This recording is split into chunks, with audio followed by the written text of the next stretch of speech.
110 விதியின் கீழ் ஜெயலலிதாவால் அறிவிக்கப்பட்ட திட்டங்கள் நிறைவேற்றப்பட்டு வருவதாக முதலமைச்சர் எடப்பாடி பழனிசாமி தெரிவித்துள்ளார்.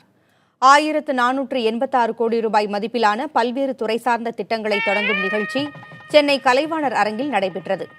அதனை காணொலி மூலம் தொடக்கி வைத்த முதலமைச்சர் எடப்பாடி பழனிசாமி, தமிழகத்தை முன்னேற்ற பாதையில் எடுத்துச் செல்லும் நோக்கத்தில் அரசு செயல்படுவதாக தெரிவித்தார். ஜெயலலிதாவால் அறிவிக்கப்பட்ட திட்டங்கள் செயல்படுத்தப்படவில்லை என்ற குற்றச்சாட்டு உண்மையல்ல என்றும் முதலமைச்சர் கூறினார். இந்நிகழ்ச்சியில் 1375.95 கோடி ரூபாய் மதிப்பிலான கட்டடங்கள் திறந்து வைக்கப்பட்டன. 111 கோடியே 3 லட்சம் ரூபாய் மதிப்பிலான திட்டங்களுக்கு அடிக்கல் நாட்டப்பட்டது. காணொலி காட்சி மூலமாக இணைந்த 4 மாவட்ட ஆட்சியர்களுக்கும் தமிழ்நாடு சட்டமன்றத்தில் மாண்புமிகு புரட்சித் தலைவி அம்மா அவர்கள் 110 விதியின்படி அறிவிக்கப்பட்ட திட்டங்கள் எதுவும் செயல்படுத்தப்படுவதில்லை என்ற எதிர்க்கட்சியின் குற்றச்சாட்டு உண்மையில்லை.